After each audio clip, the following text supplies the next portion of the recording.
So, Rocky, the last episode we literally ended on, you were telling me that Mexican culture, because there's Puerto Rican culture, which is me, but you're saying that there's more than just Tex-Mex, because that's all I know is Tex-Mex. Oh my God, my brain is so fried. There's so much more out there. More out there? My God, Rocky, I think we have a new episode.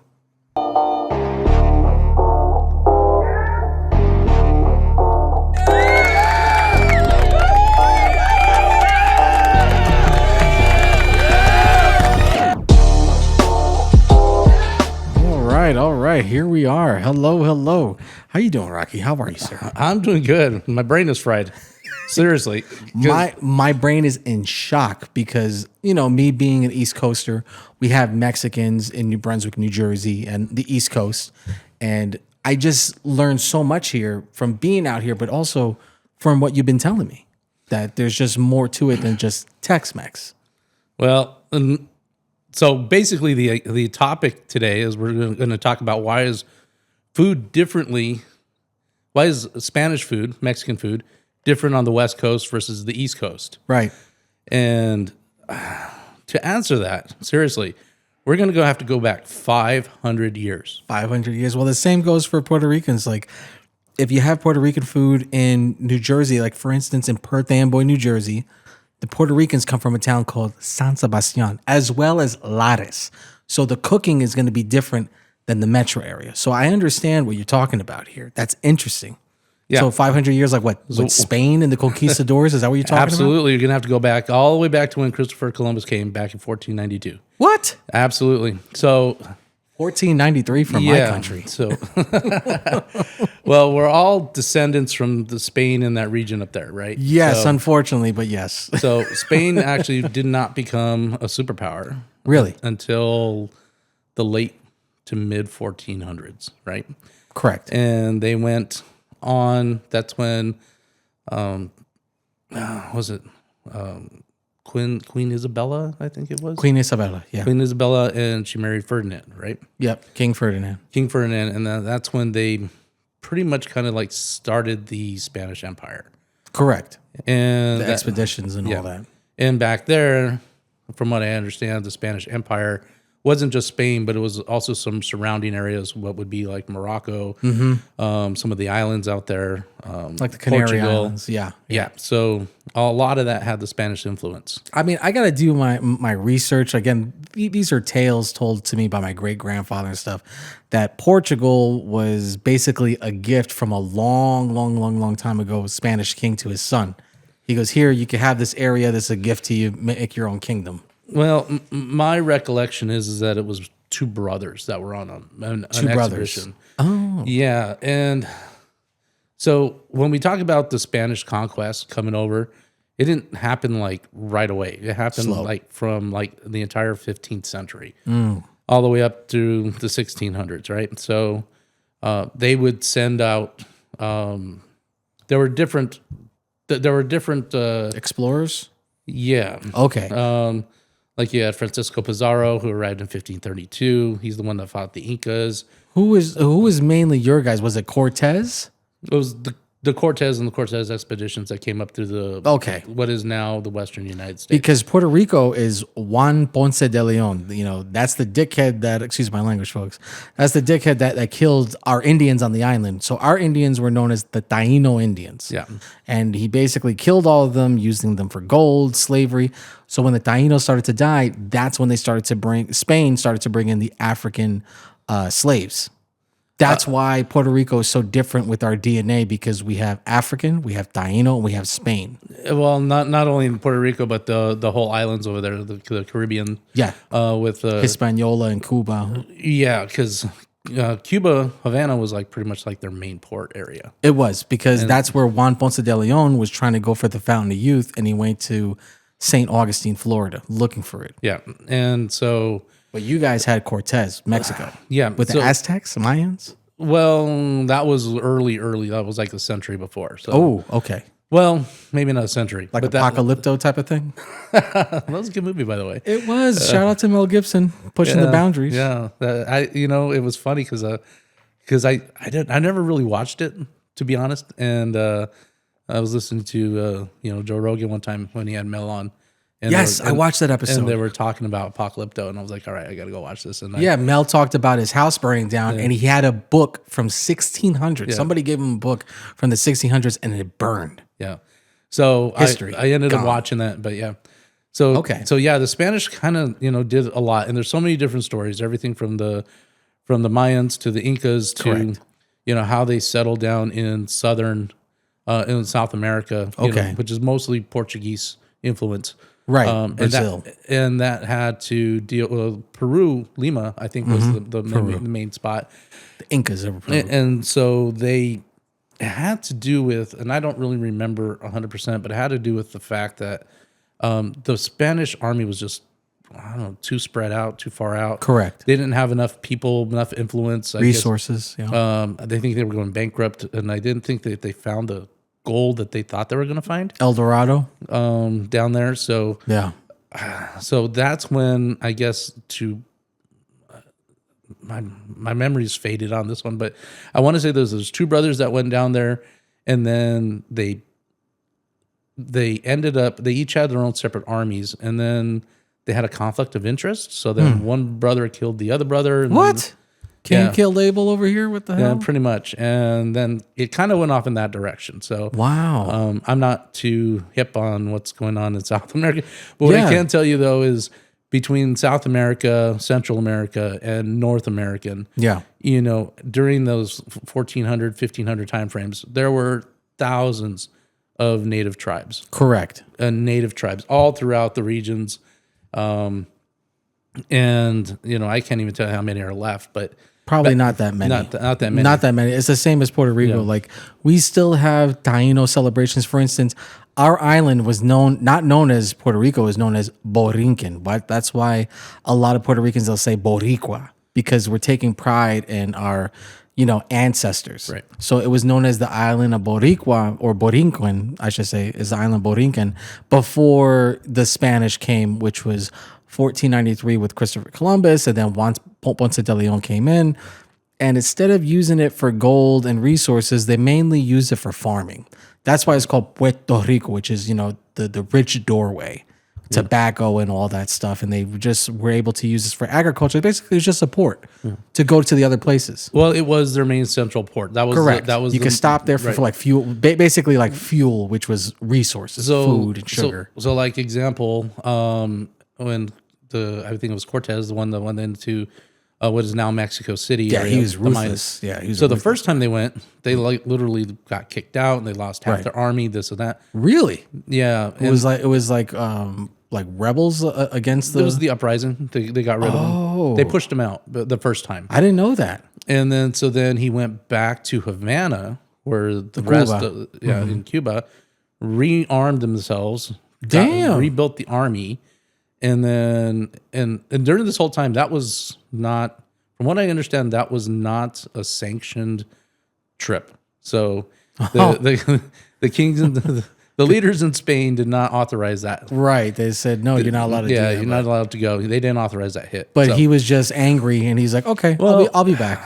Like Arnold Schwarzenegger, I'll be back. I think more along the lines at that time. I think personally, people were trying to make a name for themselves. So basically, Cortez went to Mexico, and they basically kicked him out. And he basically was like, okay. And then he was just like, I'll be back.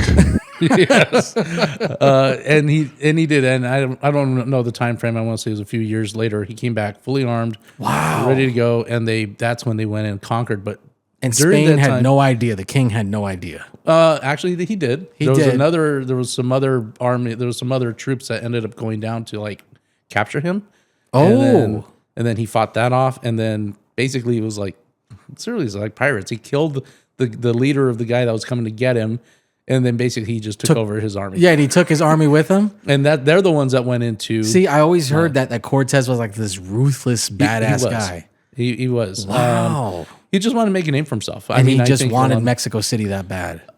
He wanted the treasures and the gold and the power and all that stuff. So when you tell me about Mexico City and Havana and all that, that makes sense to me, because when Che Guevara and Fidel Castro went into Cuba for their rebellion, They left out of Mexico City on a boat into Havana, and then that's when they went to Santiago and all that and did their rebellion in the late 50s, which you see in cinema history, which is in Godfather 2. Yeah. Yeah. Yeah. So, yeah, but let's go all the way back to the 1500s, right? So, but St. Augustine was founded in the mid 1500s, like 1560, 1565 time frame. Correct. And it's basically the oldest continuously inhabited European established city, right? Whereas Santa Fe, New Mexico is the second oldest. Really? But it's also the oldest capital. From Spanish times? In the United States, yeah. Well, it was a capital. First in New Mexico, it was Espanola, and then it got moved to Santa Fe. Oh. But Santa Fe was already a settlement because they have all the missions and stuff there. So how did they get there? Is like horseback? We'll get there. Yeah, it was basically the armies that went. Is there a waterway there? Yeah, we'll get there. So basically, let's kind of like set the foundation of, in the 1500s, right? So you had all these Mexican armies, or Spanish armies, Spanish armadas, with their other influential countries like Portugal and Morocco and all the Moors and all them with them. So let's say you'd had an army of 1,000, but you'd also have another 5,000 of just followers. Well, people that were there to work, right? Okay. And, because, basically when they did these trips, it's kind of like packing a U-Haul and moving, right? Okay. You take everything with you, right? Correct. So the Spanish influence, believe it or not, some fun facts for everybody. Cattle is not native to North America. That I know with the horses, but I didn't know cattle. Cattle, like cows and all that? Pigs, sheep, they're not native to North America. So this threw off all the tribes here. They're like, what the hell are these things? They didn't know. Well, the horses they did, but of the other stuff they didn't. Well, I thought the horses came from Spain, and that's when the pilgrims took the horses and gave them to the Native Americans as a little tribute. Well, we can talk about horses. So anyway, it depends on what history you want to talk about. So horses, American territory. Horses were wild, like way back in like centuries and centuries before, right? And then they crossed the Bering Land Strait to go to what is now Asia and stuff like that.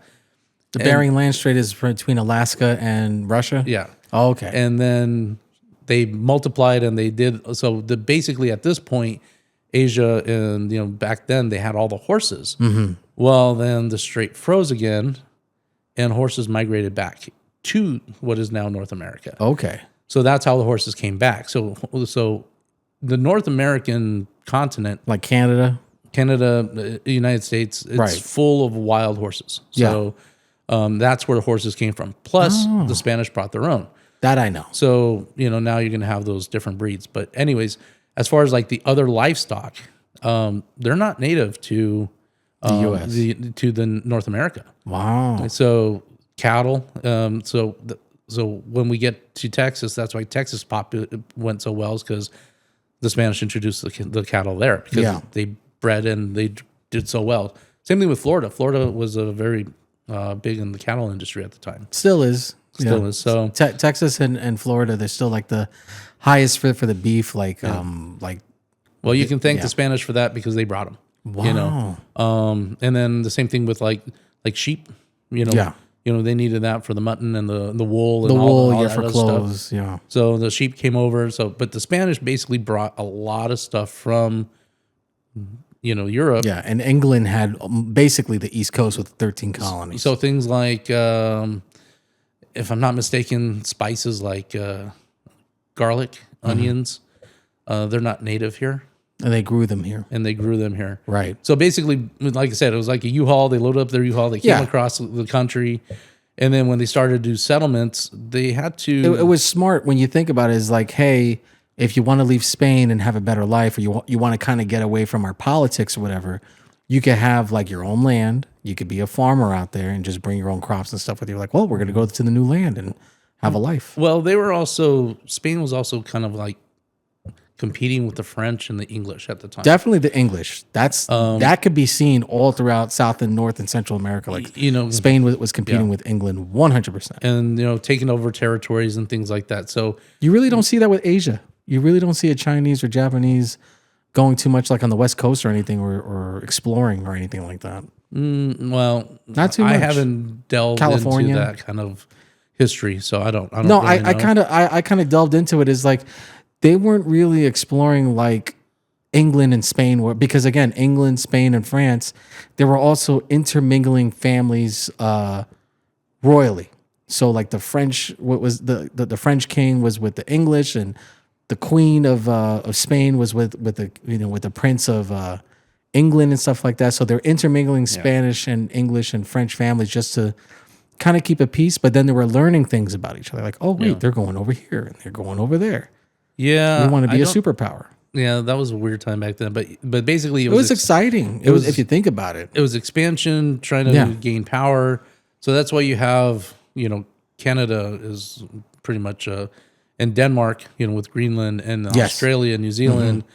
All these are territories from, pretty much either the English, the French, or the Spanish. Right. And that's why I love Louisiana, especially in New Orleans, because you can see the French, it still has like a little bit of a landmark in there, especially the French Quarter with their Yeah. with their architecture, the design, the food, the language. You can still hear some French in there. Like they say mon ami and my chérie. I'm like, oh, Yeah. I think that was kind of maybe the French and the English had this agreement that they don't talk about. Where they said basically, okay, we're going to take this part of this land, which is basically now the southeastern United States. Correct. And Europe took the northern part. Yeah.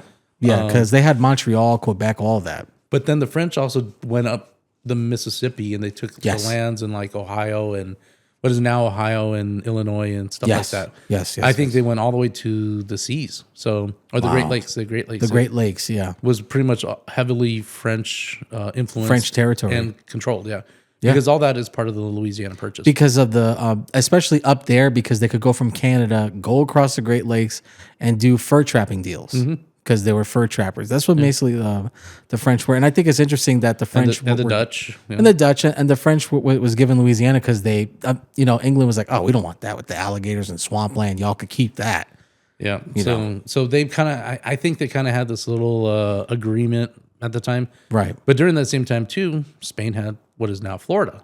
Right. It's beautiful. So it's kind of weird. So these are things they don't talk about in history books. It's like, No. during the Revolutionary War in the 1700s. Yes. It's like, why didn't Spain help? Spain was doing their own thing. They're like, we're going to sit back and watch, and then whoever fails will take over. Yeah, I think what happened was that Spain had too much going on in South America. Yes. They had a lot of And- problems and going on Mexico. down there. Well, they were bankrupt. They run out of gold. Yep. They had leadership problems in Spain itself. A lot of uprisings. Yeah, and there's just too much territory to monitor and carry. But Well, look what happened with Haiti. That was all French controlled, but then they just didn't have the manpower to watch after it, and then the uprising happened. yeah, so I mean, now we're talking like the 1700s. When the Spanish influence started to fade, and a lot of those territories pretty much kind of like took control of themselves. Pretty much. And set up their own governances and stuff. But it really didn't fade out in Puerto Rico too much. So when you look at Puerto Rico, such a heavily controlled Spain thing, to the point where Spain didn't lose it until when they gave it up to America, when it was the Spanish-American War. And that was in what, 1810? 1810, yeah. So that's how long they kept it. I mean, I know my great-grandfather, I don't know where the money is, but we actually have Puerto Rican currency before before they That's lost nice. it to the war. Yeah, I don't know where it is. So It's historic. It should be in a museum. So prior to that, so really when you think about it, Right. Spain had a huge influence in pretty much what now is the Southwest United States. So Which where we are right now. right, and that goes back to like the late 1500s, early 1600s, because Santa Fe was founded in 1610, Wow. and it was their How far is Santa Fe from Albuquerque? about 50 miles. It's not very far. 50 miles? Like how long is that drive? about 40 minutes, 45 minutes. Oh, that's nothing. Yeah, That's like me driving from here to like Gilbert. It's basically going to the other side of town. It's like you're going from West Valley to East Valley in Arizona. So, to kind of like lead into it, there were expeditions. Juan de Oñate Okay. was one of the most main guys that went through Southwest New Mexico, Texas. Okay. But basically, there was a giant army that went north. And then somewhere and I don't know where the split is, but they branched off. What was so special about Santa Fe to be that capital? Was there gold there? Was there silver there? Because I know Tombstone had silver, but what was so special about Santa Fe, New Mexico? A lot of it was the land. The land? It was centrally located. Okay. I want to say that there was more to that, but there is a lot of silver in New Mexico. Okay. So because you got the silver mines in Silver City, and up along the coast there. But so to kind of answer, there is a waterway. There's the Rio Grande River that goes up through New Mexico and through southern. It basically is like the border of Texas. The Rio Grande. I've heard of that, but I didn't know how big it was. It starts up in northern Colorado. Is it big enough to have transport ships? No, but you can go river rafting on it now. Back then, probably it was. So if you look at Albuquerque and some of the regional areas, where the water is now, or lack of it, because it's stupid water rights. I know it's especially very now. tiny, but you can still see the remnants of how big it was, what it was. Because you could see like the ring lines, right? Well, yeah, because the river basically controlled the landscape, basically the demographics of what Albuquerque is and a lot of these other places. Okay. And you can see the water runoff. So, but you can see like where we lived, it was, I guess, quote unquote, a flood zone, but that's through Old Town. Okay. But you can tell at one point in time, maybe hundreds of years ago, the water was there because it wasn't regulated like it is now. Now there's dams and everything up and down the state, so controlling it. Yeah, they're controlling just like they do here in Arizona. So right, because they keep developing and they got to put water for these houses. So the Rio Grande was a bit massive river, but if you go into northern New Mexico, you can go whitewater rafting on it. So, ooh, yeah, okay. My question to you is, when you were in Albuquerque, were you there when they filmed Breaking Bad? No, I was not. Oh, such a time in history. It's a. Did you recognize, like, when you started watching the show? Did you recognize? I areas? watch every show that's filmed in Albuquerque. Okay, because it's my link back to it. But they do. I can pretty much recognize a lot of places in New Mexico still. Right. Even not even just Albuquerque, but parts of New Mexico. Like I say, I know exactly where that's up outside Santa Fe, or that's over here. Have you ever been to Roswell? A long time ago. Yeah. Did you see like where the? No, I didn't see aliens. No. Like I didn't say aliens. I said where United States Air Force plane crashed or a weather balloon crashed. No, but if you go towards Alamogordo by White Sands. Okay, with the White Sands. You can take a trip to the Trinity site. Oh. Are you familiar with that? The Trinity site, I've heard of it. Okay, so that's where they tested. You seen Oppenheimer? I've seen Oppenheimer. Okay. That's where they did the explosion test. That's Trinity site. That's near what's the name of it? Alamogordo? No.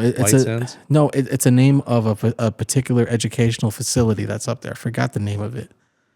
Oh, what's the name of it? You talking about a school? There's a school up there. Yeah, there's a school up there where you like with the best physics and people go up there to learn or teach. Okay, well, if you're is yours I think it's called Los Alamos. It's the Los Alamos National Lab. It's a national lab. It's not a school. I'm sorry, it's a national lab, and that's where like the best or the brightest go. Okay, believe it or not, Los Alamos is nowhere near it. Really? No, it's right. It's a couple hundred miles away. Oh, okay. Because that's where what's his name, Bob Lazar, claimed that he was a teacher. Well, I'm sure they do have some educational facilities, but it's not a public institution to go to college. No, it's a private institution, and you have to get. What he said is you have to get referred. You can't just apply. Right. Somebody big in there has to. So either refer because I have a cousin that works there, but he's not. What? He's not. I know a lot of people that work there, believe it or not. But I do have a cousin that Have your actually- cousin take me to Area 51. What the hell? That's in Nevada. Yeah, he's got connections. No, he's not. He's actually an independent contractor. Oh, okay. So yeah, he's okay. he That's doesn't- what they're calling He, themselves. he doesn't have all the privileges. He doesn't have the clearance. So to kind of give you an idea, so if you take a look at the map of New Mexico, Okay. Los Alamos is north of Santa Fe North of Santa Fe. Okay. by like about 100 miles, you said? 50 miles. Oh, that's not too far. No, but it's tucked away in the mountains, kind of like Area 51. You tucked see, away. Rocky, you see, I'm not too far off with what I'm saying here. It's tucked away. It's camouflaged in the mountain. It's not camouflage. It's pretty much out there. And it actually is a full city, so you can Yeah. go there. It's not like it's fenced off, but No, but it's the like labs is fenced off. Yeah, but people are gonna know like who the hell is this guy? Who the hell is just this guy don't- with the don't- Puerto Rican hat? Who's yeah. this guy? Don't cross the fence line. No, it's a full Damn, city. it's like Yeah. that, right? Yeah. Wow. It's pretty much like that. So, but then they did all the testing down in the Trinity site by White Sands. Yeah, where they did like half the bomb explosion. Yeah, you can It say wasn't. that, yeah. It wasn't a full full. atomic bomb. It was like It was the quarter. initial test. Yeah, that they set up pretty much if you watch Oppenheimer, it'll explain it. I loved Oppenheimer. I thought it was funny where the guy put on sunscreen and the other guy said he didn't need sunglasses, that the glass was going to protect him. I'm like, y'all have no idea what you're doing here. Yeah, yeah. It's Great movie, by the way. Robert Downey Jr., great acting. The whole cast. Cillian Murphy. I thought it was Matt really Damon. good. Was it Matt Damon? Who did he play in that? It was the general. Oh, that's right. That's right. Matt Damon. The whole cast. I thought the whole cast.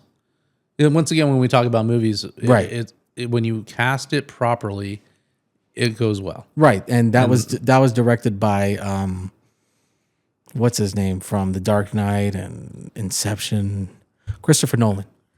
You're And going to say Christopher Columbus. no, Christopher Nolan. I don't even call him Christopher Columbus. I call him by his real name, Cristobal Colon.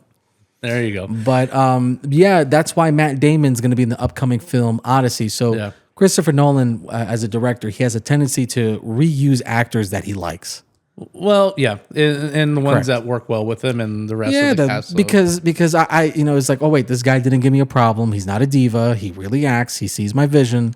You're gonna go to the next film.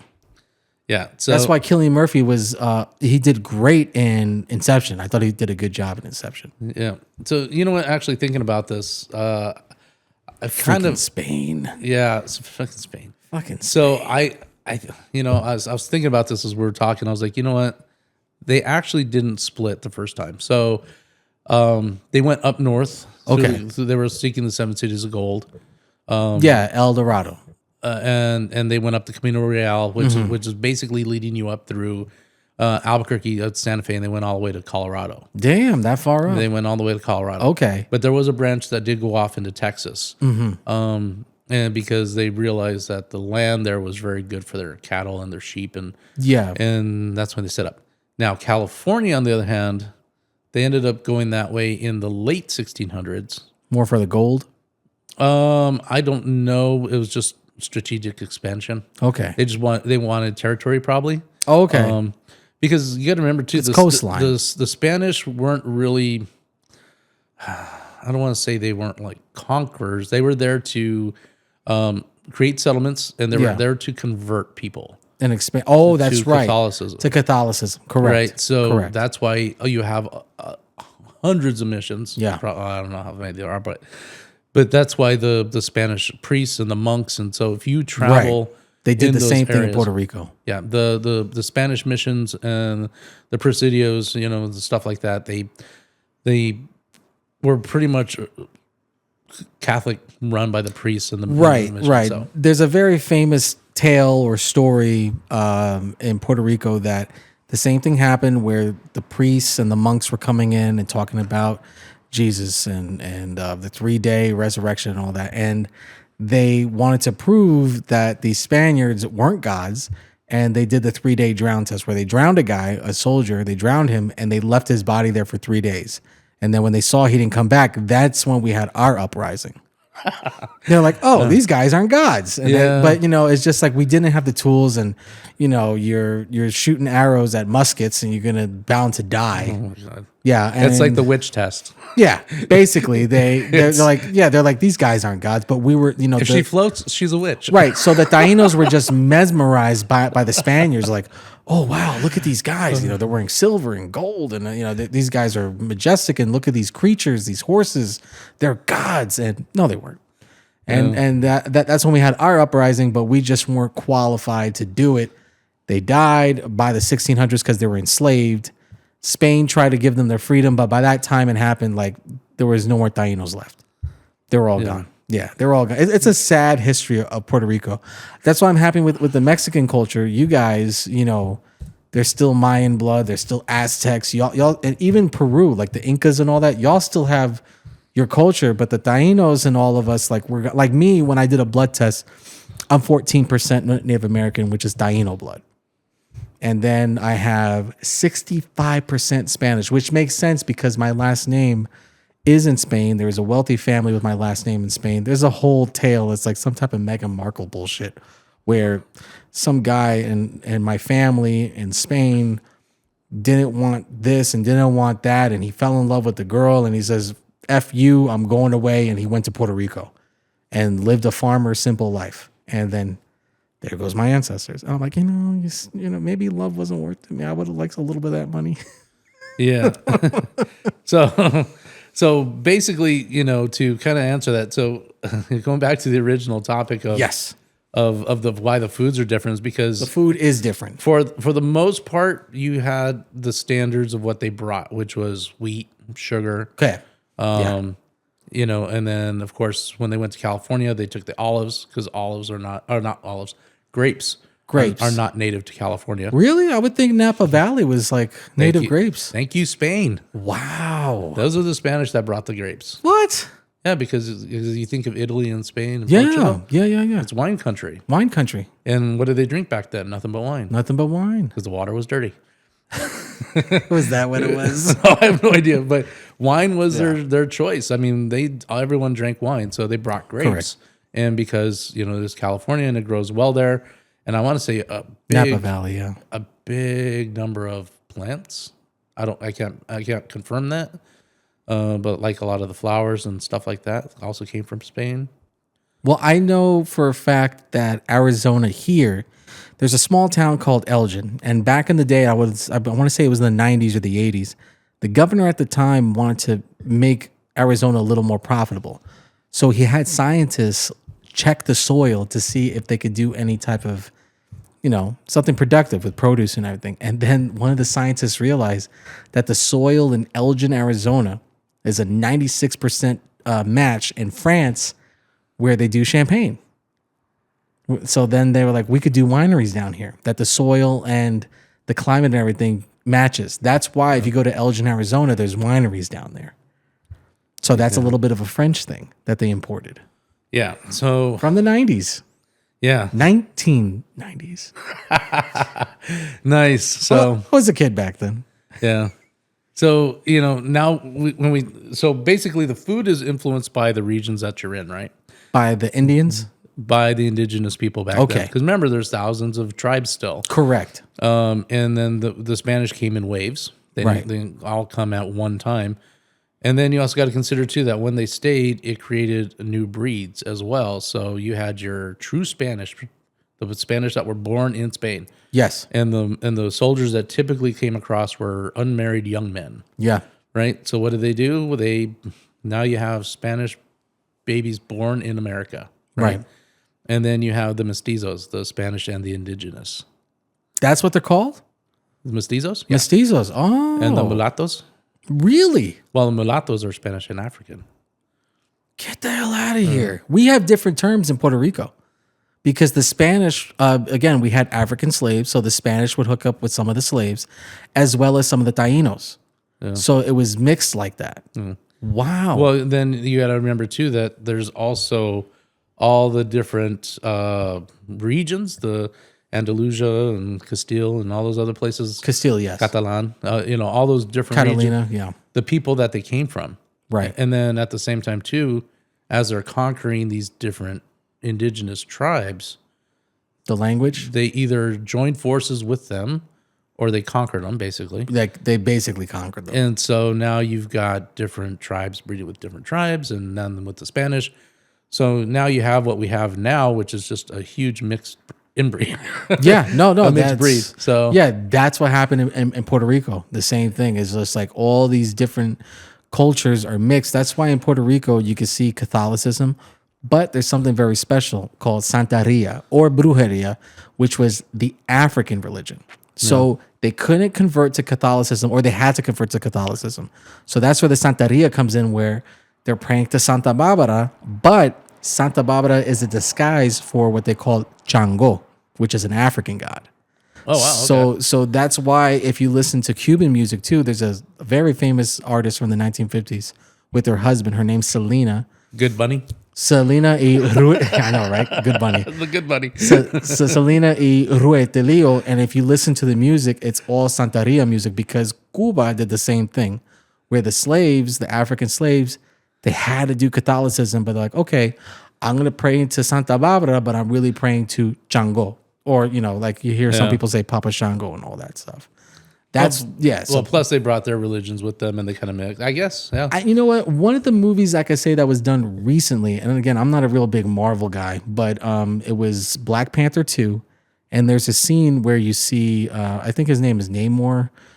I can't pronounce it, but he's like the Aquaman of Marvel, and you see that he goes away, and it's all indigenous tribe, and when he comes back out of the water, you see that his people are enslaved, and you see a Spaniard whipping the Indian, and he's yelling at him in Spanish. And I understood what he was saying. I was like, and it kind of did something to me. I'm like, oh my God, like we were conquered by the Spanish. Like, like what, people in the South and the Southeast, they consider like slavery and losing African, the culture and all that is like, that kind of hit me with the Spaniards taking over the Indians. They want to blame the white man, but it's not really the white man that did it. Oh no, with us, with Mexicans and Puerto Ricans, we look at Spain a little differently. Yeah, and they look at us differently. They're like, "Oh, yeah, you're from Puerto Rico." Like, "Oh, you're from the Dominican Republic." And don't even get me started how Spaniards look at Mexicans. They're like, "Ugh," Yeah, it's very They're tough. jerks towards us. Yeah, it's because everything is different. Your culture. Now, I'm not saying all Spaniards are bad, but there's like this stigma. When you go there, they kind of like treat you differently. They shun up their nose at you, I don't understand it. It's just cultures are different, Yeah, right? yeah, it's sad because it's like, bro, I'm like 65% Spaniard, and what the hell is your problem? I mean, just take New Mexico versus Mexico and Arizona versus Mexico. Yeah. It's the same thing, right? It's really explain that to me. What's going on? What's going on with you being from New Mexico? It's the same here? thing. So you dealt with some pushback here from being from New Mexico? No, I'm saying from Arizona and versus Mexico. Oh, how do they feel about California versus Mexico? No, it's that same stigma. Really? Right. It's like, so if you go into Mexico, they like, where are you from? Arizona, and they kind of give you like a stigma? Kind of, and then vice versa. So, it's a little bit more accepted now. But back in the day, it was a little different. You just hear people talk, oh, they're Mexican, right? Oh, they're Mexican. And now with the huge immigration that came through, you got people from all over. Correct. So, I noticed Mexicans in Arizona are either from Sonora or like Chihuahua. Well, they're from the northern Spaniard states. Well, they want to get away from the cartel. Well, I don't blame them. It's a little tough right now. Mexico needs to, control them. Well, they just had a horrible incident right now with the resort, right? And Puerto Vallarta, I think. Puerto Vallarta? Vallarta. I can't even talk right now. Vallarta. Yeah. I think that's where it is. They killed one of the leaders of the biggest gangs. Was that law enforcement? No, it was the Spanish army. No, it wasn't. Was it? Yeah, it was the Spanish army that went after him. I think it was. I don't know all the details. Hold on. Are we talking about the past or are we talking about present? The one that just happened on. So you're telling me an army from Spain? No. The Mexican army went after the cartel leader. Okay, you're saying a Spanish army. I'm like, so Spain sent some people to attack a cartel? Dude, as long as I've been alive, I've never heard of the Spanish armies helping anybody out. So I think they're pretty much dead in the water. No, Spain, they kind of stay away. They're neutral. They don't even help Puerto Rico when we get like hurricanes and stuff like that. They're like the Dutch. I'm neutral. Yeah, they're just and they have a monarchy, but you really don't see it like the show The Crown and all that. Like like Queen Elizabeth, King Charles, Princess Diana. Nobody really cares about the Spanish monarchy. Like who's the king of Spain? Who's the princess of Spain? Nobody knows. If I want to learn anything about Canada, I just watch South Park. Oh, I love South Park. God bless South Park. I love those characters. I think it's hilarious. I was in the hospital with pneumonia about 2 weeks ago, and I was watching South Park in the ER. Comedy Central. Yeah. God bless South Park. Yeah, Ike was totally into the Queen.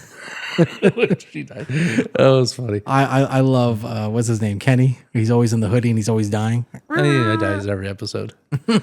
I think somebody did a thing. There was like 1 or 2 episodes he didn't die.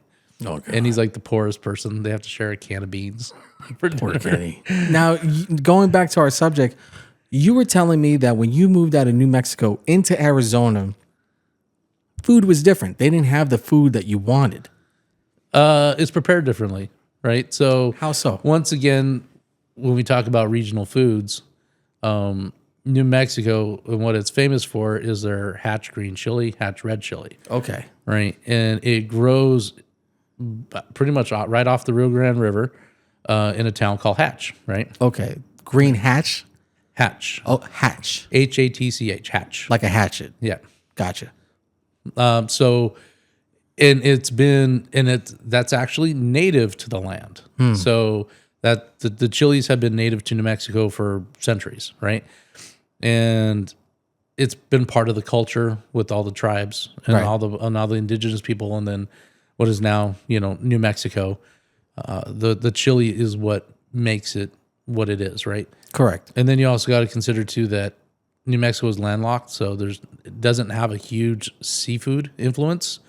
So there's not, most New Mexican dishes don't have seafood in it. Tex-Mex does. Well, Tex-Mex does because Tex-Mex does. they have the Gulf right there. Right, because there's a restaurant in New Jersey called Jose Tejas, and they have chicken quesadilla, cheese quesadilla, and a crawfish shrimp quesadilla. Yeah, so you'll be able to find a lot of seafood styles in southern New Mexico. I mean, it's become a little bit more culturally appropriate because... But you growing up, it was a different story. Right. I mean, you could still get it. I mean, because when I grew up in the 80s, I mean, you got to remember that Mexican people were allowed to come into the United States back in the 40s and 50s. I mean, they helped build a lot of things and do a lot of things. And they were agricultural workers, right? But the laws were different then, right? So it was a little bit more socially acceptable. Basically, these were people that would come up for the season.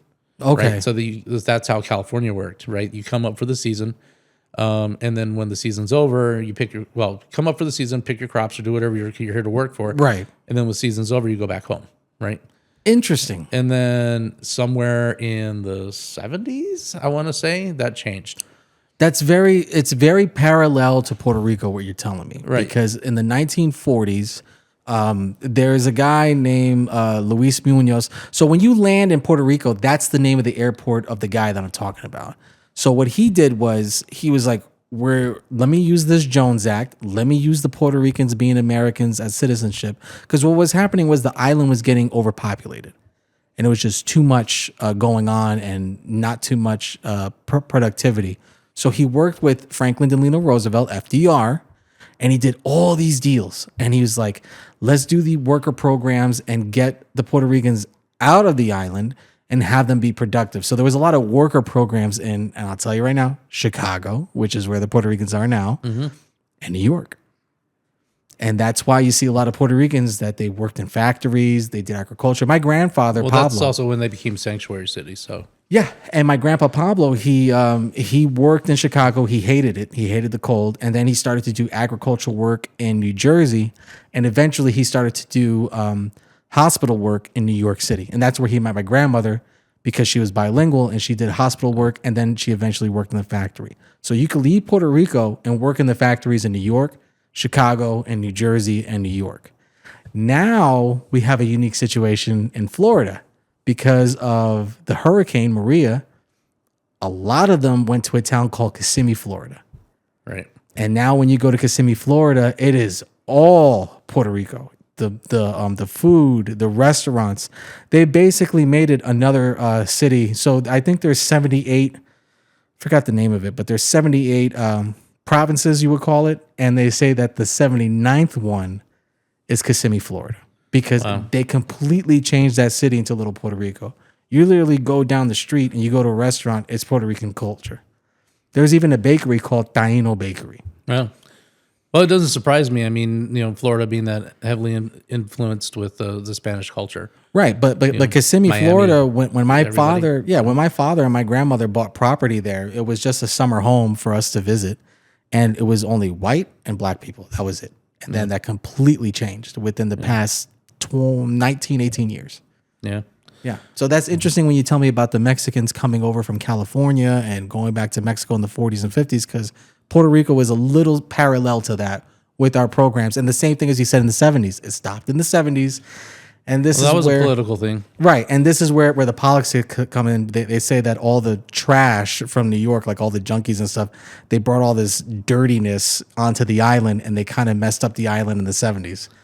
Well, that's what my dad says. He's like, oh, Puerto Rico was beautiful in the 60s as I was a kid growing up. And then all that fucking trash just came from New York in the 70s and the 80s, and they just destroyed the culture. Yeah. So politically, that changed the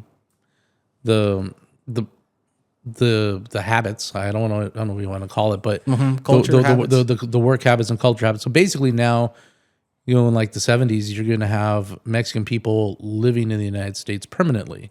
Okay. Right. So Right. so obviously what happens now? Just stayed. Yeah. Well, yeah, now they're allowed to stay. Right. So what happens now? Oh, they're having kids.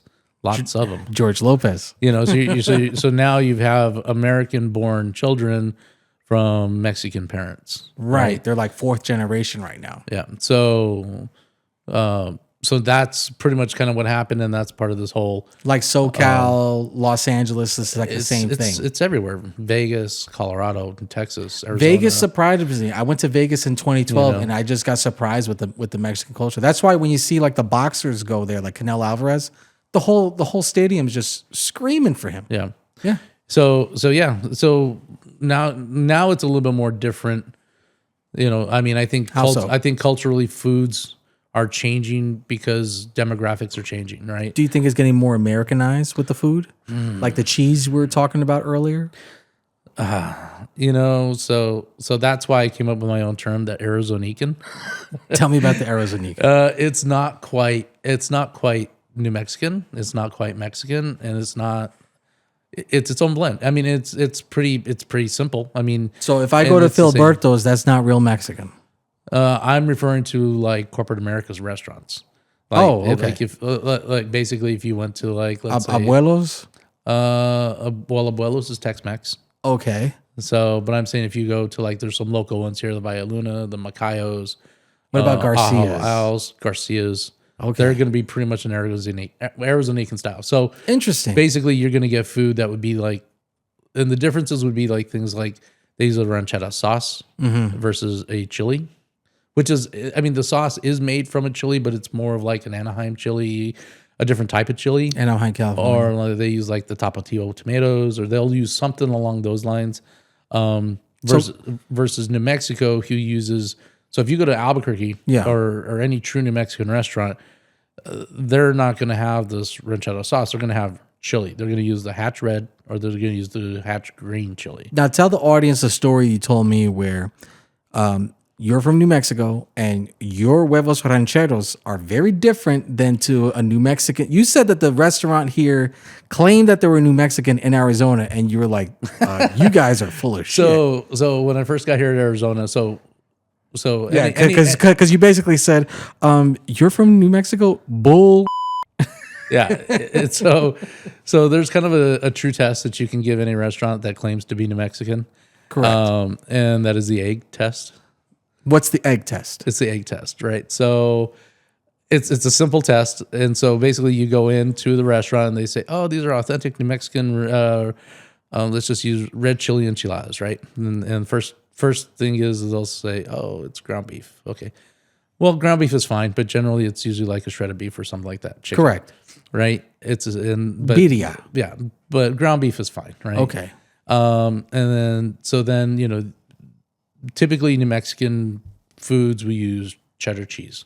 That's pretty much it, right? Right. Shredded cheddar? Shredded cheddar. Okay. Right? Shredded cheddar. So it's not a block of cheese or a slice. No, you don't put a block of cheese on it. You'd be surprised what you get in these places. But it's generally just cheddar cheese, right? Okay.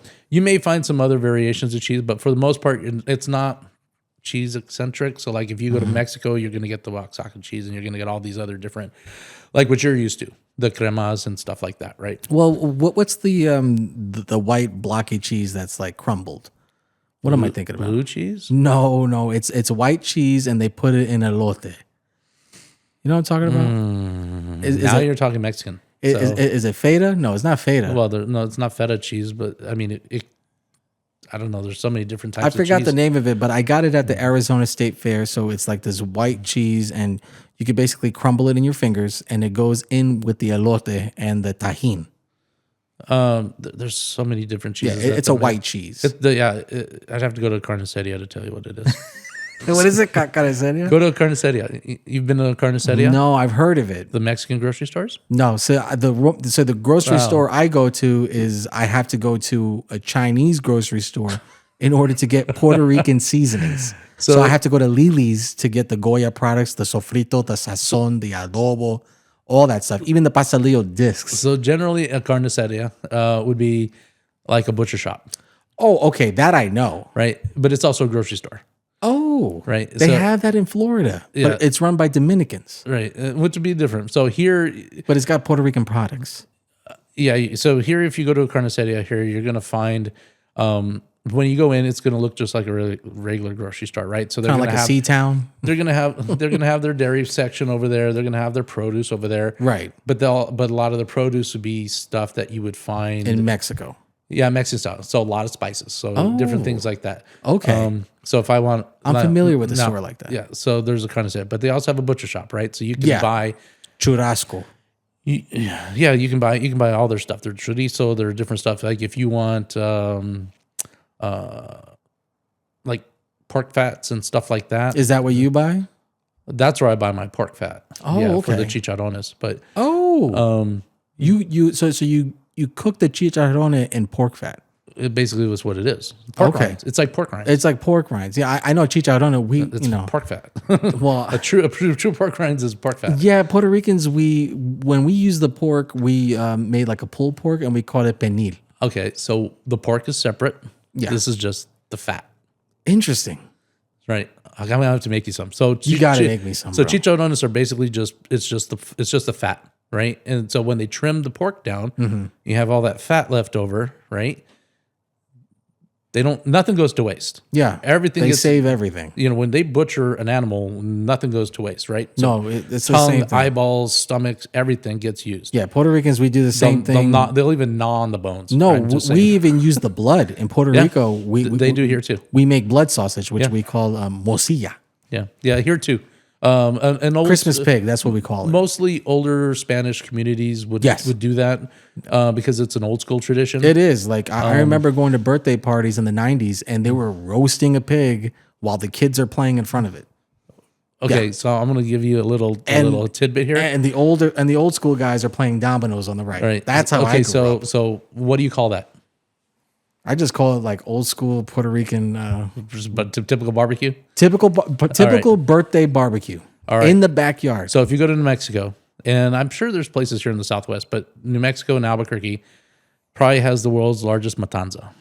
Really? Basically, it's a celebration. And they're roasting pigs. Now it's turned into like a food festival. Oh, they got food trucks and shit? No food trucks. This is all homemade stuff. Homemade. All homemade. They do homemade competitions of like, you want who's got the best this or the best that or whatever. Really? And it's a festival. And it is about the Mexican regions all competing. New Mexican region, New Mexican regions. strictly Albuquerque, right? So it's a Matanza. When does that take place? Fall, spring? I want to say it's in October. Ooh, that's a good temperature. I think it's in October. Is that around like that hot air balloon festival that Moser told me about? The Albuquerque National Balloon Festival does take place in October. Right. And we'll talk about weather changes. Because he told me a coworker of ours. He told me that he would always travel to New Mexico because I believe that's where his family's from, and they would drive out there for that celebration. He said there would be chilling in the backyard, and there would be a hot air balloon floating in the backyard while they're eating authentic Mexican food. Yeah. It's it generally runs. It used to run for 3 weeks. I don't know exactly. Damn, 3 weeks. You know what? I take that back. Puerto Ricans, we just have a weekend, and that's like usually the second weekend of June. So there's 2 celebrations for the Puerto Ricans. It's the Puerto Rican Day Parade in New York, which is on a Sunday, and then the Puerto Rican Weekend Festival in Perth Amboy, New Jersey. So that's all we got. So and a lot's changed over the last 20 years since I've left. How so, would you say? So, for example, the New Mexico State Fair used to run for a month. Literally a month, right? It ran for, about 3.5 weeks, right? And it had horse racing, rodeos. State fair or culture? The state fair. Okay, that's kind of like Arizona. It's almost like a month. It's like September into late October. Yeah. The New Mexico State Fair is pretty large, so I would say it's probably maybe land-wise, it's probably 2 miles one direction, 4 miles. So it's bigger than ours because ours is by far. Ours is just like in a little camping ground. If you want to go to the largest state fair, go to Texas. Damn. But New Mexico State Fair is a very good size. So they do livestock competitions, they do all kinds of stuff, right? When you say livestock competition, like Broncos, like you no, that's the rodeo. Horse? Rodeo. What I'm talking about with stuff that you would find in like high school, the 4-H clubs. I don't understand. I'm a little lost. Okay, so here in New Mexico, okay, a lot of the schools, some schools, not all schools, okay, right? So they also have a livestock program. They teach kids how to raise livestock. What? Mm-hmm. That's awesome. Yeah, and in New Mexico. Yeah, and a lot of the universities, like New Mexico State, is the biggest for it. Wow. They have a huge livestock program. Plus, they also have the rodeo. Yeah, Puerto Rico has something similar, but that's like an optional program because Puerto Rico is optional. Puerto Rico we have a lot of livestock. We have sugar canes, we have tobacco, but that's an option to choose. But I didn't know that New Mexico has like a big thing like that. Yeah, the 4-H's. I don't know what it exactly stands for. So I remember when you go to the state fair, they'd have the different livestock competitions. So like what's the competition for? Like, who has the biggest sheep? Oh my god! Like who's got like the largest horse? Like what whose chickens can make the biggest eggs? Who's got the best looking chicken? Who's got the best sheep? Who's got and then they do dairy cows, and then they do. Oh my god! I'm gonna have to take a trip to New Mexico. How far is New Mexico from here? Because I think it was 4 hours.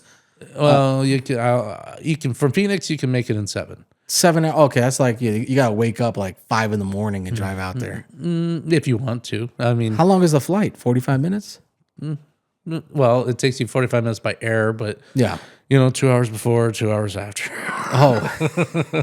The drive is fun. And usually when I drive there, I go through the mountain pass in Arizona. And Well, when I came here from New Jersey, when I moved here with my U-Haul, we stayed in New Mexico, which, believe it or not, my sister loved New Mexico more than Arizona. She said it was beautiful there. She loved it. It is very beautiful. She loved it. Yeah. The problem with keeping residents in New Mexico is the job market. The job market's low. It's very bad. And it's not like, Albuquerque is just a little bit smaller than Tucson. Okay. Population-wise, about 700,000. Would you say they're kind of parallel to each other, like culture-wise and looks-wise? Not culturally, but as far as demographics-wise. So like same size, they both have a major university, things like that. Culture-wise too? Well, I don't know much about the Tucson cultures. Like the Mexican culture is there prominent. I think Tucson is more Mexican. It is. But New Mexico is still very big New Mexican. Okay. It's got Mexican influence, but it's still very Mexican, New Mexican. influence. So, like, Would you say the architecture is more of the native Indians that were there, or a little bit of Spanish architecture in New Mexico? kind of both a little? Both? Well, I mean, they're still going to be Pueblo style. Okay. Yeah. Now, the difference is like you can find Pueblo style homes here in Arizona. Yes. But if you want to talk about a true New Mexican house, pre 1980, a true New Mexican house, and this is my grandmother's house. Love this house, right? It's made from adobe. What? Yeah, Wow. yeah. Dude, that's badass. It's Your made- grandmother's house was adobe made? a lot of New Mexican, the old New Mexican homes, a Yeah. lot of them, especially in rural New Mexico, most of them are Yeah, going in to the be made, outskirts. they're going to be made of adobe, Wow. which Dude, that's historic. which is That's old school. yeah. There's pros and cons to the adobe. The fact that in adobe it'll keep you warm in the summer, cold. Cold cool in the summer, cold in the summer, warm in the winter. warm in the winter. Right. The downfall is it is like Critters? pretty much no. Well, I guess yeah. The problem with adobe is it's fragile. So A couple of rainstorms, it's falling apart. not necessarily falling apart because you're going to put some shingles and stuff on the outside, right? Right, So, to protect it. right, and that's where stucco comes into play. I mean, they I hate stucco. fucking love stucco. Dude, it's Stucco like, architecture is the the best. freaking. Well, I'm thinking of stucco is like it's like like the popcorn type of thing. Yeah, but it's only on fences. Oh, And outside walls. It's not stuff you find on your ceiling. no, I'm talking about in the ceiling, on the walls, and you touch it. That's And you cheap kind of, American. you kind of scrape your arm against it. Well, that's what the Puerto Ricans used to. It's a cheap American build. But like Yeah, stucco, in the stucco. 80s. When we talk about stucco walls, we're going to talk about stuff that you would see pretty much your fences Oh, and the outside of your house. right? okay. And basically, it's simple to do. I hate to say it. Let's just So I'm familiar with Arizona and our creatures. I know we have scorpions, we have the diamondback rattlesnake. We have a lot of poisonous creatures. What is out in New Mexico? Is it the same thing, or for the most part the same thing. so the same thing? You still have the snakes, you still have the scorpions. Yeah, I mean, I think in New Mexico because it's going to be the same thing. Pretty much, if you're going to hear about anything, you're going to hear about there's a bear attack or a bobcat attack, a mountain lion. Oh, mountain lions are the worst. Because There's mountain lions out where I'm at in Cave Creek. yeah. So you're going to find a lot of that Yes, wild javelinas, things like that. I hate javelinas. So there's nothing like let's say you go to Louisiana and you're going to have Alligators Yeah, and moccasin snakes. yeah. Florida has a lot of venomous creatures. Yeah. But New Mexico, spiders, different types of Oh, spiders. tarantulas. Yeah, it's poisonous spiders, like the Did you ever get bit by one? I've never been bit by a spider. Oh, The wolf spider. wolf spider. Yeah, it's more deadlier. Oh God. The brown spider. Ooh. Black widow. Not as deadly. Tarantula. Not as deadly, but still hurts. You still got to go get like looking at that. Oh yeah, But yeah. You gotta go to the hospital. you're gonna have pretty much the similar things, because territorial wise, New Mexico and Arizona are very similar. Climate wise too. So very much so, yeah. do they get extreme temperatures as we do in New Mexico? Oh yeah, 115. not quite there. So I would say if we're gonna, Albuquerque, most of New Mexico, southern New Mexico is very low in altitude. So that's where you would find like Las Cruces and stuff like that. The further north you go, the higher altitude you get. Las Cruces. That's another military type of installation. town. Close. It's close to Alamogordo. Don't they have like big satellites down there or something? Like radar dishes? They do, but it's not in Las Cruces. It's further east by Alamogordo. Oh, because anytime I see movies and stuff, they always show Las Cruces and they show these big ass satellites pointing out to outer space. Yeah, but that's not in Las Cruces. Oh, Those are over by White Sands. You see, Hollywood. Yeah, it's. Oh yeah, it's like Goddamn Hollywood. they do a lot of like crazy things that they make you believe you're in one spot, and next thing you know you're in another. But no, it's close to it. It's close to Las Cruces, but it's not like thousands of miles away. You're only talking maybe about 100 miles. Oh, okay. Okay. Up in the the different mountains up there. So, but Alamogordo and the White Sands, and then you got Holloman Air Force Base and all those others down there that deal with the military. So Okay. so that's where you're going to find all that, right? Did you ever see anything like crazy in the sky or anything out there? Really, Rocky? Something? Yeah. That's freaking awesome. No, I never saw anything wild. That's what I mean. I've never seen. Were anything. you here in Phoenix in '97 when the lights showed up in the sky? I was here, but I didn't see it. I heard about them. Oh, you were sleeping or something? No, I was probably working. I told you I worked restaurants at the time, and of course, You did step outside for a cigarette? No. Like, oh, what the hell is that? I didn't smoke at the time. Oh, No, it was one of those that I guess happened really fast, and you saw something in New Mexico. No, you only hear about it. I mean, remember we didn't have internet. No, I know the same thing happened in New Jersey. It's not like you got a text message on your phone going, "Hey, go check it out, man." Interesting. I mean, we didn't have text messaging then. No. You had beepers. I remember I had to wear my dad's Only if you were a drug dealer. No, I had to. Yeah, you couldn't have beepers in school because they thought you were a drug dealer. I remember that. They're like, you can't have beepers. But no, I had to wear a beeper anytime I went to the playground, so that way I knew to come back home. So my dad would beep me. It was his beeper. He had two beepers. So I had a beeper clipped on to my belt. Okay. I'll be playing basketball, going to the playground. No, you've heard the Gen X time clock, right? I think so. Right? So basically, when you see the light on the street light turn on, go home. Get your ass home. Oh, yeah. That was us. Right. That was millennials. Yeah. You see, it gets dark, get your ass home. Oh, for me, it was as soon as I saw the sunset, I knew to be home as soon as sunset because you got to do travel time on your bike. I was like, okay, by the time I get home, And what was worse was if you were late, they would turn on the porch light. Oh, you better sneak in because they know you're still not home. Well, our previous episode, we were discussing. Our previous episode is the movie E.T., and you see that with Elliot. He took too long to come back because he was out in the mountain with E.T., and the mother was going crazy looking for him. Yeah. Because it was like, it's dark. Where the hell is he? If he only had a smartphone. That's what I'm saying. Things are easy, but back then it was fun. It was an adventure. It was definitely an era of no evidence. My question to you is to close off the topic with New Mexico and Mexican culture. Do you see the culture dwindling with this younger generation? Like for me, for instance, whenever I go to a Puerto Rican celebration in New Jersey and New York, I'm noticing it's just older people. I really don't see younger. I don't see teenagers. I don't see 20-year-olds there anymore. They're there, but it's not as prominent as the 90s. Like the 90s, everybody was at the Puerto Rican festival. I'm not noticing these younger people. Do you see it here? Are you noticing anything different? No, are we talking about New Mexico or are we talking about Arizona? Both. Okay, well, I can't speak for Arizona because I didn't grow up here as a kid. So, okay. And Arizona to me is very mixed culturally between every race because it's 6 million people here. It's growing. So it's not like, I mean, you have to hunt down just to find some type of celebration.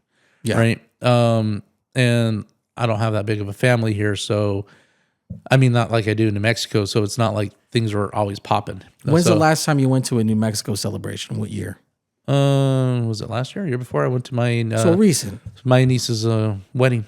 You went to your niece's wedding? Well, not my niece, my cousin's wedding. Your cousin's wedding. Yeah. But when you were out there, did you notice any younger people do anything, or just like that's it? It's like a certain age, and you don't see it no more. So like these kids are staying inside, not doing anying or recognizing the culture. New Mexico is different in that aspect. Okay. So they're the younger New Mexican generation is still pretty dominant. Interesting. I think the difference is that they embrace more than New Mexican, though. What I mean by that is you're starting to see more and more of a native New Mexican born person marry somebody from Mexico.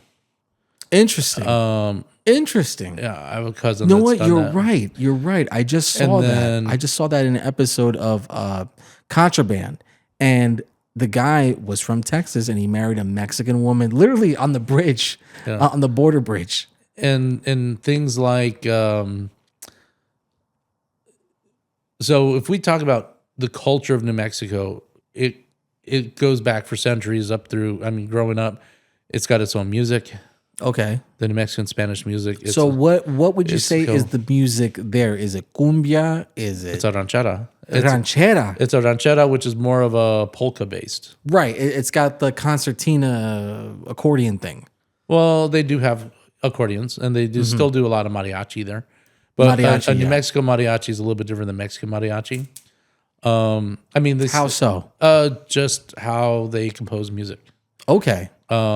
Any famous artists from New Mexico that went into the Mexican music scene As far as like doing a crossover that went big.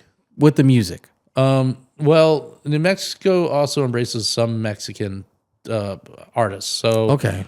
so for example, Vicente Fernandez, Oh, Al Hurricane. So, I'm gonna piggyback off of that real quick. Real quick. Okay, go ahead. Okay, so this is where Puerto Rico and Mexico combine. And this goes to my grandpa Pablo, who I mentioned earlier. My grandpa Pablo was born 1930. So somewhere around the 40s and 50s, he got into mariachi music. Why? Because on the island in Puerto Rico at that time, there wasn't no salsa or anything back then. It was very different. So they had a station, a particular music station that played mariachi music. And guess whose music was featured on the island? Vicente Fernandez. And the way it worked was if your music was popping on the island and people were requesting your music and they loved your music and you did good on the island, so you would perform in Puerto Rico. So my grandfather, I have a lot of home videos where my grandfather, he's singing mariachi music, and it's such a beautiful thing to see because he loved mariachi music. And I never understood why, but that was because of Mexican artists performing on the island in the 40s, 50s, and 60s, and then you would go back to Mexico because you made it. Yeah. That's how they would do the music test back then. So I would say, if anything, like there's certain artists from Mexico that had a big influence in the United States. So, Vicente Fernandez. Of would be course, one. yeah. Al Hurricane. Go, yeah. However, if you talk to somebody from Colombia, they're not going to know who these guys are.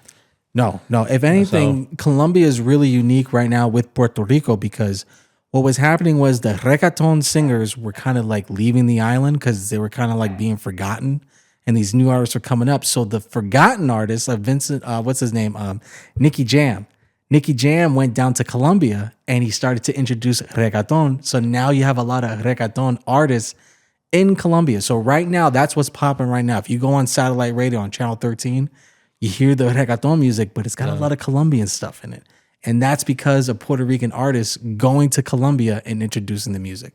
The same thing as Peru. Peru is popping off right now with salsa, but they're also going into other music as well. Yeah. So there's one thing I do want to touch on that I actually misspoke earlier. The Matanza in New Mexico, it's in Belen. It's actually the last weekend in July. July. I'm sorry, not July. Oh my God, I swear my brain is gone. Told you my brain is fried. That's okay. It's the last Saturday in January. It's the last Saturday in January. Okay. And then of course then you have the state fair, which is generally in August, and then That's interesting. And then you have the balloon fiesta in October. So in Puerto Rico, we have a similar festival in January. It's called the San Sebastian Festival. So if you ever see anything on social media in January, that's what's going on in Viejo San Juan. In Old San Juan, they have a very big festival called San Sebastian Festival. Okay, so now I'm going to add another one to you. So there is a celebration that I know it's in New Mexico, and I know they do it in Las Vegas. But Las Vegas is a completely different... Viva Las Vegas. is a different celebration, right? It's a different... It's a different... they host it differently, right? So How so? So do you know what the zozobra is? It sounds familiar. Enlighten me. The zozobra, the old man gloom, Oh, the burning of the burning of old man gloom, the Yeah. burning of the zozobra. yeah. Are you familiar with that? A little bit, yeah. I've seen stuff on Instagram. It's generally I want to say the first weekend in September. Hang on. No, I know. Pause. Those are sirens. No, I want to keep that in. Those are coyotes. There's coyotes in the background. There's coyotes in the background. They got a fresh kill. Oh, what, they get like a jackrabbit? I hope it's a jackrabbit and not a puppy.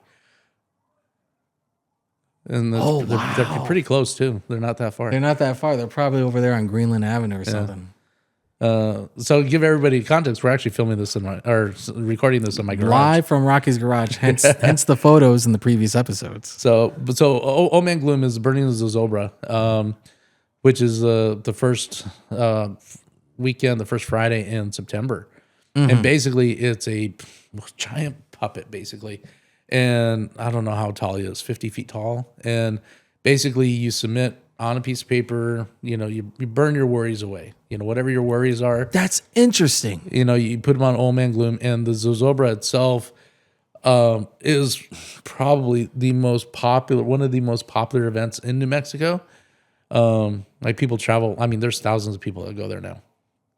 In New Mexico. Let me look this up because they're coming up on a historic thing. Puerto here. Ricans, we kind of have something similar for New Year's. You kind of like write it on a paper, you put it in an apple, and you kind of like throw it away, or you put it in a distant place that nobody knows where it's at. Throw it in a bottle and into the ocean. No, not like that. But it's more with the earth. So you kind of do your wishes. Yeah, 2026.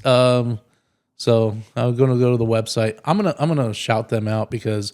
For anyone that's ever going to do this, take a trip. Everybody needs to take a trip. Take a vacation. Use your PTO. Get out. Go to Mexico. Go to New Mexico. Go to Puerto Rico.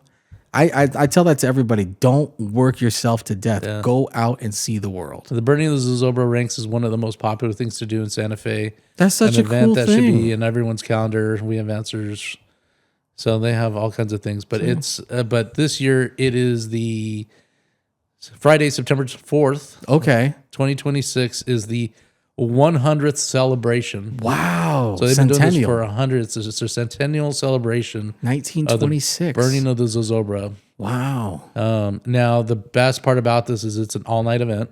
Ooh. It's an all-day event. So basically... But you see it at night burning. They do it at night. Well, it's a whole ceremony. It's a ceremony. It's literally a ceremony.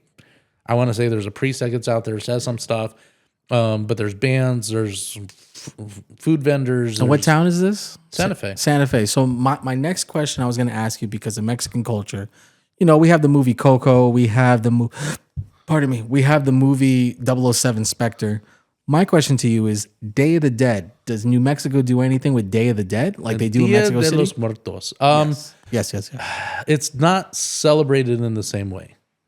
It is a different way. It is it's not really celebrated at all. Really. But like the orange petals or nothing. It's more of like you go to mass and say a prayer. Oh, right? Really? For the most part. So nobody gets dressed up in the skull outfits and stuff. No, that is completely Mexican influence. Yeah, that's Mexico City. That's Mexican influenced, but it is taking over. Okay. So they do an event, right? So it's not like it's not out loud. It happens, but it's not big. I guess you would say it is New Mexican now because they've been doing it probably for decades. Okay. So, because for the people from Mexico, they do it, right? Right.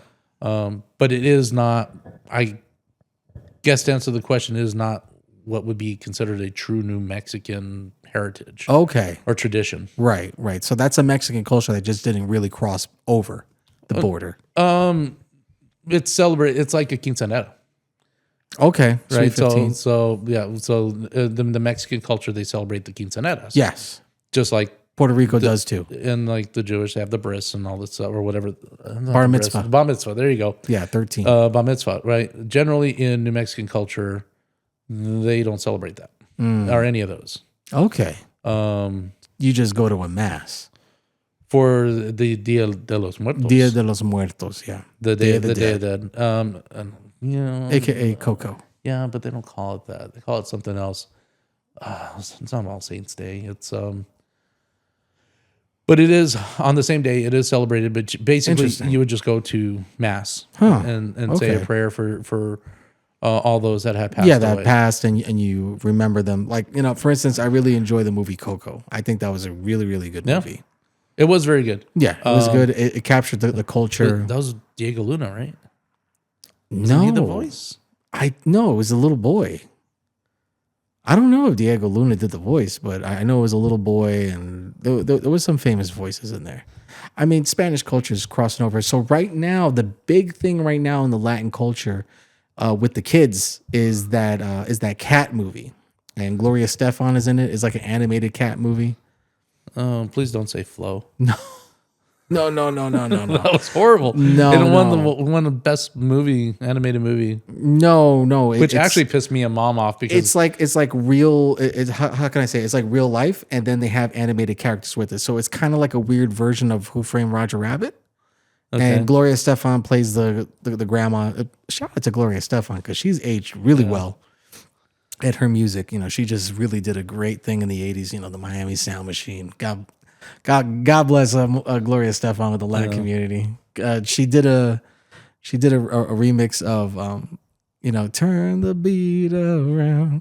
And Now she did that remix in 1994 for guess what movie? The Specialist. there you go. I like it. The movie did not do well, but the song was a hit. So Coco was Anthony Gonzalez. Anthony Gonzalez. He played Miguel. Okay. But it also had big named actors. So it had course. Benjamin Pratt in it. Yeah. It had Benjamin Pratt is married to the Puerto Rican actress Talisa Soto. She played she was a Bond girl. She played Katana. he was awesome in Blood In, Blood Out. Oh yeah. He's a great actor. Gabriel Iglesias. Gabriel Iglesias, Fluffy. Yeah, Fluffy's in there. Fluffy's in there. You know, he's actually coming to concert here. Is he We're really? gonna try to get tickets. Yeah. Let me know. And Edward James Olmos is in it. Oh, Coco. great actor. I love Edward James Olmos. He did a great job in Selena, playing Abraham Quintanilla, and Miami Vice. He was. He's done some fantastic work. Great actor. I really love his work, and he actually pissed off Don Johnson because he told him, he's like, "We're gonna have to cut. I want him to knock on the door before he comes in and does his lines." And Don Johnson got pissed and he slammed the door. Yeah, no, Edward James Olmos, and I mean, Stand Up and Deliver with no, it was just Stand and Deliver. Stand and Deliver with Lou Diamond Phillips. Yeah, Yeah. and that was off of a true story too. Yeah. Everybody said when I was younger I used to look like Lou Diamond Phillips. And you know, when we were talking about movies, how they were trying to compete with each other. Yeah. And I have to look this up to verify, but Stand and Deliver also came out at the same time that Lean on Me came out. Really? I think so. Oh, they're always competing, those movies. Wow. So you got the East Coast versus West Coast again. Oh, yeah, that's definitely 90s. That's definitely the 90s right there. 80s, the 80s, 90s. 80s, 90s. Oh, yes, especially the 90s with Tupac and what's his name? And Biggie. So to kind of like recap and kind of end this off. Yes. You were talking about the younger generation. I think. Yeah, what's your opinion? I think just in general, the younger generation is changing evolutionary because of, now we're in the 2000s, right? So yeah, we're in the 2020s now. Most cultures, most of this younger generation, very, very few of them, and I can't even give you a percentage, but just off of a hunch, off of all the kids that I know, do not embrace culture. Most things prior to 2000.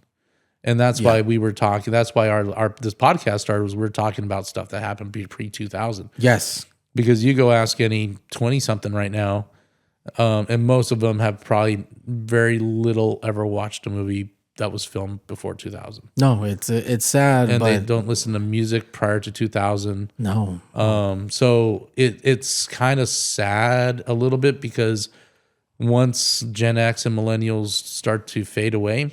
Like the boomers. Yeah, it's this anything pre-2000 is going to be lost in time. Right. That's kind of like even some millennials, they don't know the Marx Brothers. They don't know the Three Stooges. Like the older, like the younger millennials. I think there's a very small percentage that actually take the time to learn. Yeah. But I think for the most part, as a whole, as a majority, they're not going to embrace things prior to 2000. The only young generation of people that I see with the culture are people that come or immigrate or migrate with their families here. So if you have Mexicans, Peruvians that come here, they're still familiar with the culture. Like, for instance, my fiance, she's very old school Puerto Rican from the mountains and all about culture. Yeah. And it was nostalgia for me because I'm like, wow, I haven't seen this since my grandfather or my grandmother. And so there are a lot. So now to reel this back, New Mexican kids, Okay. younger New Mexicans, I think for the most part still embrace older New Mexican culture. Maybe not as much so as it used to be because now it's influenced from so many different things. What about the language? Do they speak Spanish? I'm going to say it's very mixed. Do you speak Spanish, Rocky? Un poquito. You got the accent. You know, it's so weird. It's one of the things that I've lost over time. Because, Really? You just haven't been able to communicate with anybody.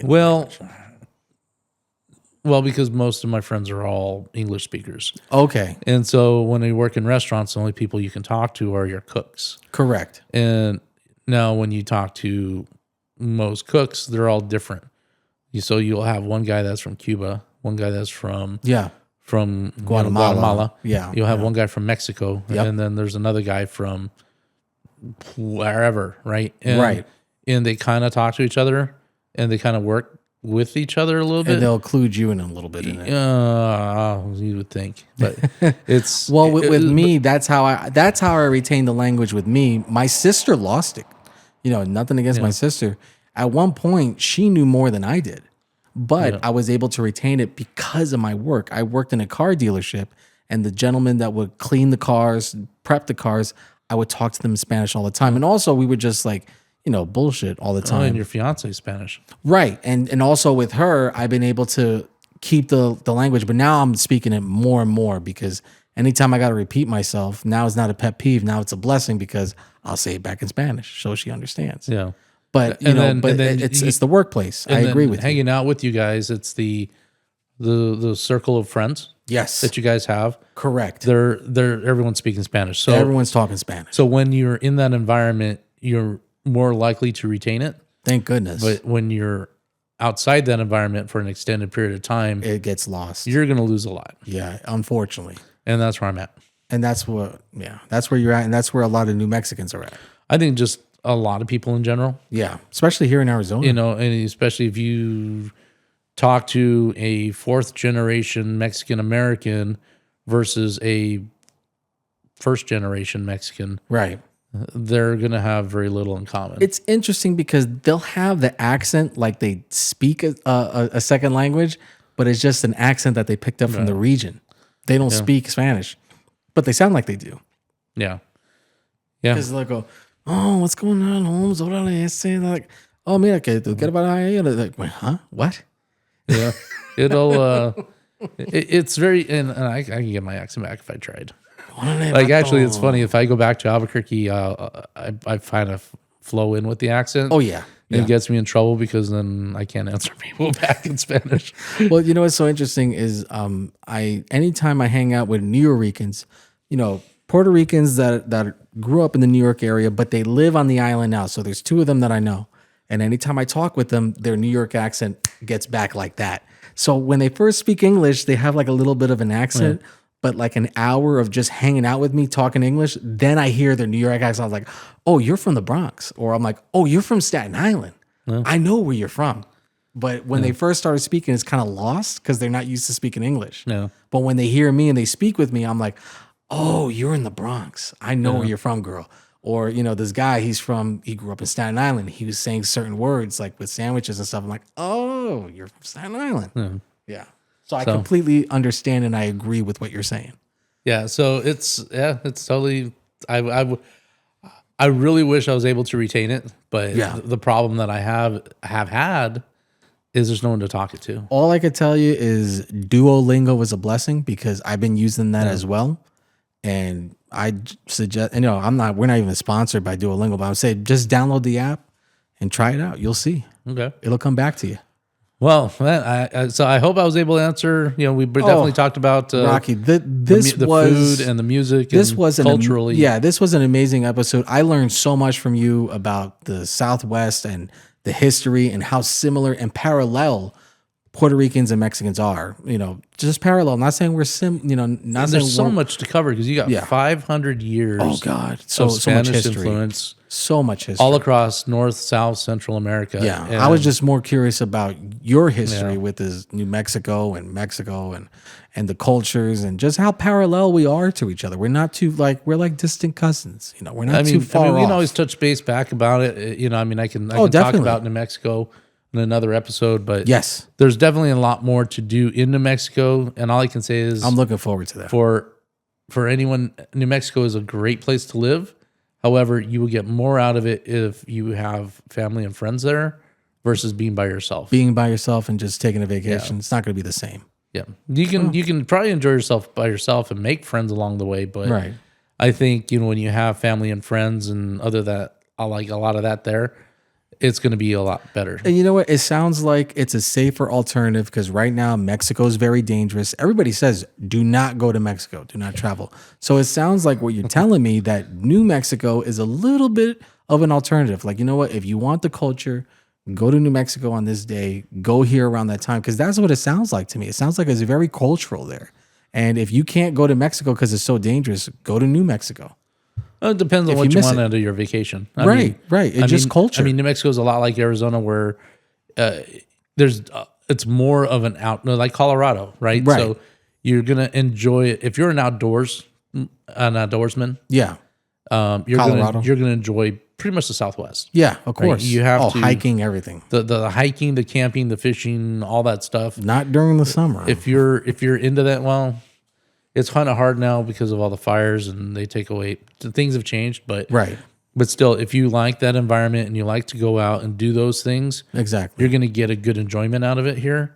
But if you're a city kid, you're probably only going to get Denver and Phoenix, maybe Tucson, maybe Vegas. Definitely Phoenix. Definitely Phoenix. There's a strong Mexican culture population. There's a lot of spots or clubs, I would say, that I've gone to. Like, for instance, there's a Mexican restaurant. I forgot how to pronounce it. It's like El Tapata, and it's in Phoenix. And on Fridays, they have karaoke, but they have authentic Mexican cooking. I remember I asked for the quesadilla, and they were like, huh? What? Mexican Coca-Cola, and all the karaoke is Mexican songs. Mariachi, cumbia, banda, ranchera. And of course, when I started to sing some Hector Lavoe salsa songs, they're like, oh, this guy is not Mexican. He's like Caribbean. They knew where I was from. Well, you don't look Mexican, so they knew. They're like, oh, this guy's from somewhere else. Looking at you, you're not Mexican. No. And you know what's so funny is that people in New Jersey and stuff like that, they don't know. They just assume all Latin people are Mexican. But that's the one thing I can say is being here in the Southwest, I felt so comfortable. I didn't feel any racism here whatsoever. If anything, just open arms and culturally accepted. A lot of people talk about racism, and I never experienced it here. Most people don't. New Jersey, I did. Because Arizona, at least, and even in New Mexico, I want to say it was the same. I never witnessed, very rarely did I ever witness any type of racial hatred. Right. And even then, I'll even go religious hatred. Right. Because, being anti-Semitic or you can't do that, I hate Muslims, I hate this. It was very mixture. Yeah. It's always been, and even in New Mexico, it's been very mixed. Very mixed. And open armed and welcoming. I mean, I delivered mail to so many different churches. I'm like, well, this is a different church. That's a different church. Yeah. So I'm sure it's different in other parts of the country. Yes. But not here. Not here. No, I love it here. I love the Southwest. Oh. Well, Rocky, I think this was such an amazing episode. Thank you so much. I think this is a really great. Well, I hope our audience was able to get a kick out of it. I know they will because maybe learn something. Yeah, because you have Mexican Americans, you have Mexicans, you have Puerto Ricans, you have New Ricans. Everybody's listening to this. Is like they could all feel and relate to something that you and I both discuss. So that's a great thing. It's a beautiful thing. It's a wonderful thing. All right, everybody. Well, thank you, and click on the next episode. Anything you got to say, Rocky? Have a good night, everybody. Have a good night, everybody.